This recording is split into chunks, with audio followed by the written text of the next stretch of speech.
Welcome back to A Toda Madre. It is your boy Ra Las here with another kind of late review with some spoilers. You know how it works. And we're doing Fantastic Four, baby. Why am I saying spoilers?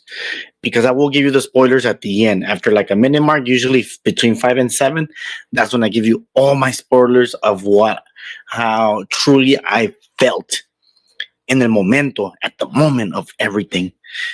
Porque there's times cuando realmente you're like, come on, speed it up.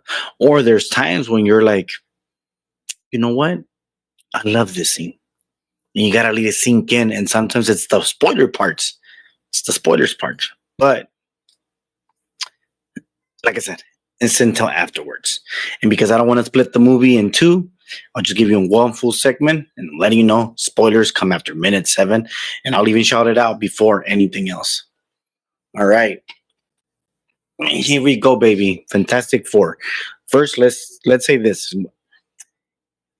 Don't que si perdón. I have to eat my crow. I have to eat my crow. I have to say sorry.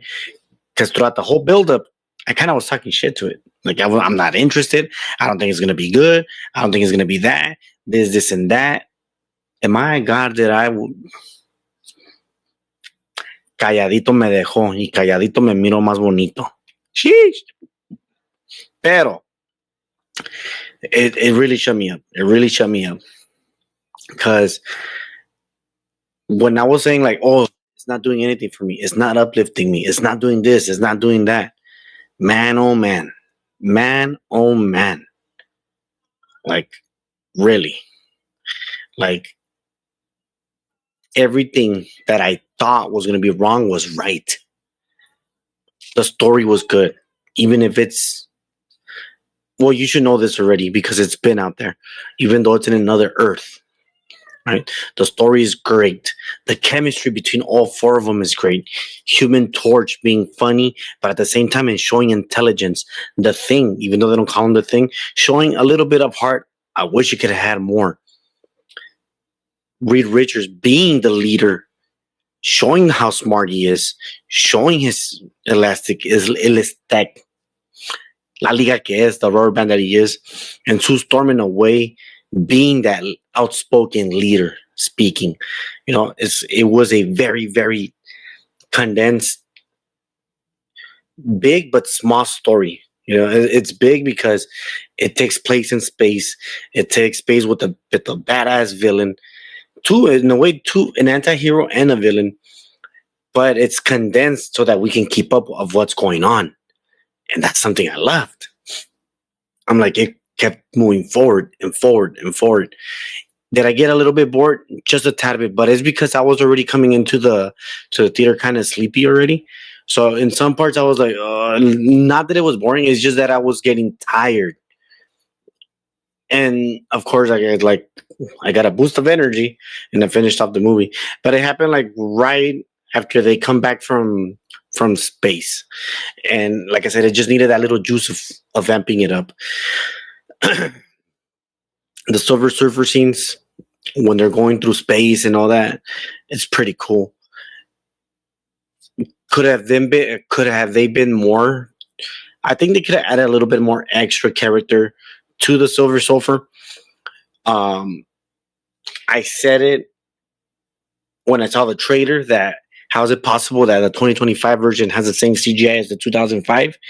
But once you actually see the movie, you notice that the practical effects or the CGI is not actually that bad. It's not that bad. It's not that noticeable, which I love. That was all right. Good, because that's something that I was worried about. I'm like that the CGI was looking very choppy, very bad, very nasty, and they actually worked in it, and it looks better. The Thing, I'll say this: the Thing in the action sequences, he looks really good. The Thing, when it comes to him just sitting down and talking, the CGI kind of looked like, like you can still see it, but like you can still was like a cartoon. And I understand people are like, you have to do this, you have to turn off your brain, to suspend belief and all that. But I get it, like yes, but the thing is, I'm like, you guys are using like $250 million to make a movie. Use a little bit of practical effects, you know. Not everything has to be green screen. I'm just saying. I'm just saying that sometimes the Incredible Hulk looks more realistic sometimes. Just sometimes. All right. But he had heart. He had heart. Galactus. Wait, before I even jump to him. Pedro Pascal. I don't know how he does it, or you feel like he's gonna play the same character in every movie that you see him in. He has this monotone or this very charismatic voice, this very charismatic lead where he's like telling you, go buy this coffee and you'll do it like, sí, Pedro, sí lo hago por ti. But somehow, some way, he knocks it out of the park.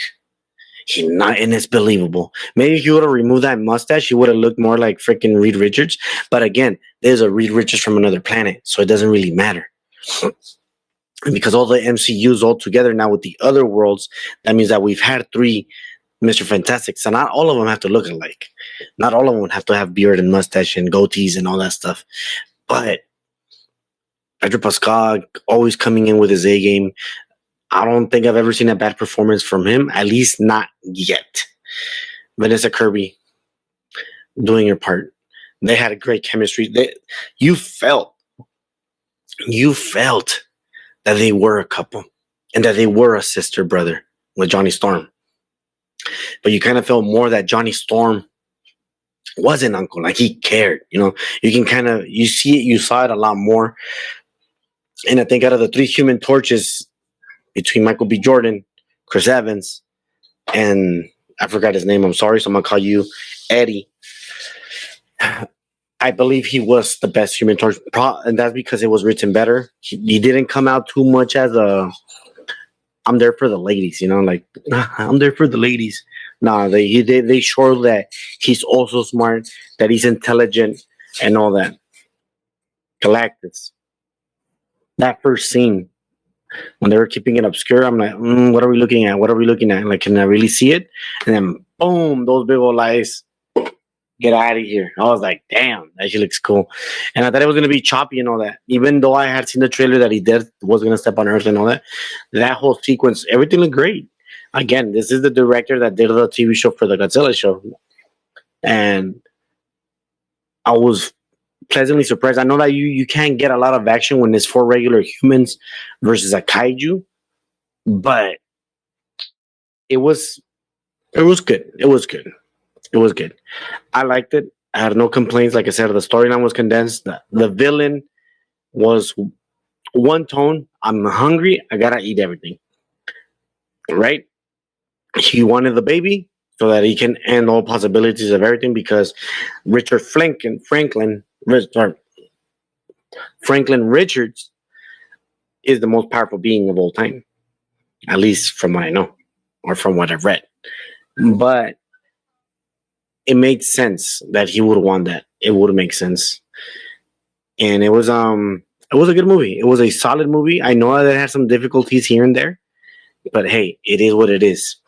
I'm gonna give it because this is a Dia Toda Madre. I'm gonna give it a 7.7 out of 10. I did enjoy it a lot. Could have been 8 because of my spoilers that I'm gonna give you. That I'm just being nitpicky. I don't think I could have given it an 8, but it was really solid. It's closer to a 7.5 than it is to a 7 than it is to an 8. So but that's why I said 7.7 is really solid. It's right there, right next to it. So here we go. Spoiler talks. What can I say? What can I say that you haven't heard? If you saw the movie, you'll understand that CGI, because you're spending so much money because we're in 2025, you guys shouldn't have been that. It shouldn't have done that. You should have added more scenes with Silver Surfer. I wish I could have done. When she's riding those flames, not even the chase, when she's riding those flames, that looked freaking badass. I was like, that looks like she was surfing. And that was freaking badass. In a way, because Johnny Storm is supposed to be this womanizer and all that, I understand why they kind of made her into a girl because he's like, oh, I'm not all about that. I'm smart too. I do love the fact that they showed that Silver Surfer, that Johnny Storm is actually pretty smart because technically that's what Reed Richards says. I went to space as the smartest guy in the world, and I came with the three smartest person: my best friend, my wife, and my brother-in-law. So technically, Johnny Storm should be smart, just like Ben Grimm. Going back to Ben Grimm, the thing, that CGI thing, like, come on, you could have done better. You could have done better, especially in the sit-down scenes. On the sit-down scenes where he's talking about, it should have been better. It shouldn't have been. Maybe I'm just being too nitpicky, and that's the best I can do. It's just that for the MCU, I have seen better. Maybe they should have gone practical instead of all CGI. First time scenes. It definitely looked way better than the freaking Fan Force stick. But for this one, because the original had practical effects, and it looked like, oh shit, it kind of looked like a rock, even though it was a costume. Like, come on now, come on. And then of course,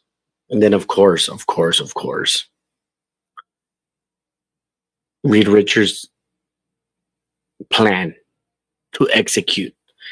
It makes you really think. It does really make you think. Like, come on, really? You're gonna push. You're gonna move the world to another solar system. Do you think that's gonna create another effect? Like, what happens if you move to another solar system, and the sun is bigger than planet Earth, or there's 9 moons, and because of the gravity pulls, it's gonna create massive tidal waves and all that. Like, remember in SpongeBob when they're pushing Bikini Bottom, where Patrick's like, "We should take Bikini Bottom and move it somewhere," and then the freaking worm falls on them at the end. Essentially the same thing. Essentially the same thing. And you're supposed to be the smartest man in the world. That's what kind of like but it didn't trigger me as much. I'm like, okay, I get it. And then when they switched the plan for like, oh, we should push him, I was like, okay, but still, how are you gonna do it? And that's where this woman comes in. And they show how strong she is and all that. And the only thing I'll give it a pass, because I do love the fact that it was like the love of a mother. They've always said it in many, many times. The love of a mother is untouched when there's love. And I love the shit out of that. I was like, okay, I'll give you guys a pass. Yes, I'll give you guys this. But because those little nitpicks and all that, that's why I couldn't give it an 8. Because some stuff was like, come on. Other stuff was like, come on. But Johnny Storm, best Johnny Storm. Reed Richards, best Mr. Fantastic. The CGI was good too. Vanessa Kirby, definitely the better one. The only one that kind of had a hard time, again, is The Thing. CGI, practical effects. Also, it didn't show you a lot of his character from the comics, the love that he brings. Like, this guy is really a love character. That's the difference between, like, can you love someone that's built of a rock? And that's his whole model. It's like that you're loving the person inside, not the physical. And you don't really get it as much. I understand the movie takes place 4 years after the accident, but still, that's a big thing. A thing, no pun intended, but that's a big deal. That is a big deal. And then again, for me, I would have loved a more gruff voice. His was too cool. Like, yeah, man. Like, not like my voice, but something better. Like, if he was from the radio show. And I just feel like it should have been more rough, more gruff. After all, you are a rock. Your tongue should be a rock. I don't know, man. I just don't know. But anyways, if you've seen the movie, what you guys think of it? Did you like it? Did you hate it? Is Superman better since they came out like that? But anyways, people, do like, do comment, do subscribe. And of course, you have yourself a good night, good morning, and a good evening.